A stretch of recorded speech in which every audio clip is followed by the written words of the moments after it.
आपने कभी सोचा है कि मौत किसी के लिए वरदान भी हो सकती है? हम सब लंबी उम्र की दुआ मांगते हैं, लेकिन इस दुनिया में कुछ लोग ऐसे भी हैं, जिनके लिए हर एक सांस एक नई जंग है। भारत के कानून की किताबों में एक शब्द दर्ज है, इच्छा मृत्यु। यह सिर्फ एक शब्द नहीं, बल्कि उन हजारों परिवारों की चीख है जो अपनों को तड़पता हुआ देख रहे हैं। आज की कहानी इसी कड़वे सच के बारे में है। इच्छा मृत्यु की चर्चा भारत में तब तेज हुई जब दुनिया के सामने अरुणा शानबाग का मामला आया। एक ऐसी नर्स जिसने 42 साल अस्पताल के बिस्तर पर बेसुध होकर बिताए।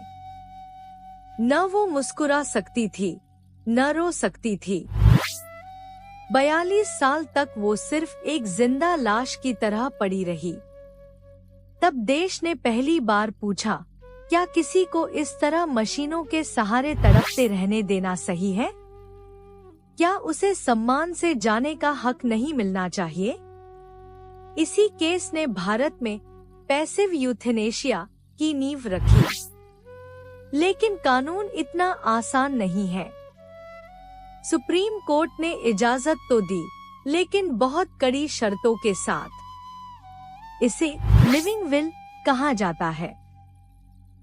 यानी अगर इंसान पहले से लिखकर दे कि मेरी हालत बिगड़ने पर मुझे मशीनों पर न रखा जाए, तभी यह मुमकिन है। अब यहाँ दो पक्ष हैं। एक तरफ वो लोग हैं जो कहते हैं कि जान देने का हक सिर्फ ऊपर वाले को है। दूसरी तरफ वो हैं जो कहते हैं कि इंसान को जानवरों से भी बदतर हालत में जिंदा रखना सबसे बड़ा पाप है। अगर आप किसी अपने को तिल-तिल मरते देखें और डॉक्टर कह दे कि अब कोई उम्मीद नहीं है, तो आप क्या करेंगे? क्या आप उसे जाने देंगे या अपनी ममता के खातिर उसे मशीनों के दर्द में बांधे रखेंगे? इच्छा मृत्यु कोई हार नहीं है, बल्कि शायद उन लोगों के लिए आखिरी सुकून है जिनके शरीर ने साथ छोड़ दिया है। भारत के इतिहास में यह कानून एक बड़ी क्रांति है, लेकिन आज भी इसके सही और गलत होने पर सवाल उठते हैं। दोस्तों, बहुत से लोग पूछते हैं कि ये इच्छा मृत्यु आखिर है क्या?